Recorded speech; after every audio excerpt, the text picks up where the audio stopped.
ബഹുമാനിതനായി മാറും. ഈ ഭൂമിയിൽ വെച്ച് കിട്ടുന്ന ബഹുമാനത്തെ കുറിച്ചാണെന്ന് അച്ഛനത് തോന്നുന്നില്ല.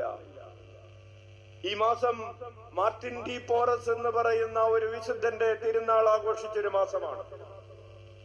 ഇദ്ദേഹത്തിന്റെ അച്ഛൻ ഒരു സ്പാനിഷ് നോബിളായിരുന്നു, അതായത് ഒരു പ്രഭു ആയിരുന്നു, സ്പെയിൻകാരനായ ഒരു പ്രഭു. പക്ഷെ അമ്മ കറുത്ത വർഗക്കാരിയായ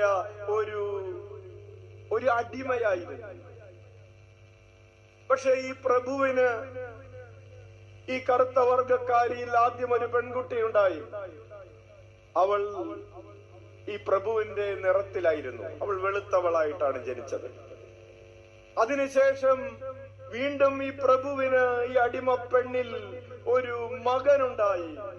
ആ മകൻ കറുത്തവനായിട്ടാണ് ജനിച്ചത്.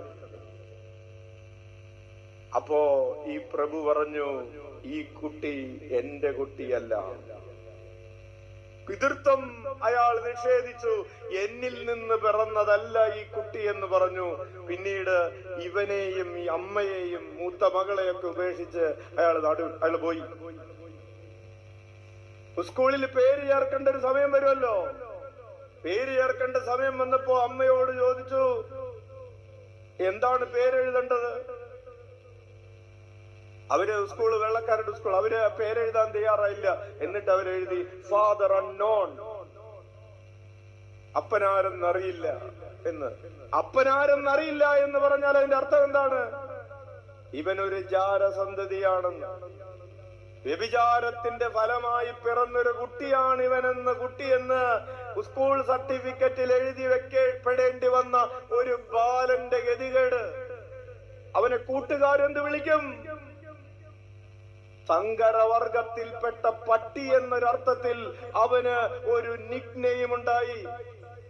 അച്ഛൻ പറഞ്ഞുകൊണ്ടിരിക്കുന്നത് വിശുദ്ധ മാർട്ടിൻ ഡി പോറസിന്റെ ജീവിത കഥയാണ്. പെറുവിൽ ഒരു നിയമമുണ്ടായി. അവന് ആഗ്രഹം, അവന് കഷ്ടതകളിലൂടെ ദുരിതങ്ങളിലൂടെ ഒക്കെ കടന്നു പോകുമ്പോഴും അവൻ ആഗ്രഹം, എനിക്ക് ഈശോയ്ക്ക് വേണ്ടി ജീവിക്കണം. അങ്ങനെ അവൻ ഒരു ഡൊമിനിക്കൻ സന്യാസ സമൂഹത്തിന്റെ വാതിലിൽ മുട്ടി. അവരവനെ അവിടെ സ്വീകരിച്ചു.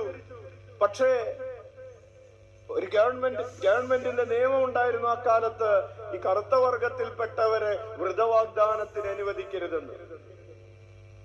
അങ്ങനെ അവിടെ അവൻ അടുക്കളക്കാരനായും അടിക്കുകയും തുടക്കുകയും ചെയ്യുന്നവനായും മറ്റുള്ളവരുടെ വസ്ത്രം കഴുകുന്നവനായും പാത്രം കഴുകുന്നവനായും ഏറ്റവും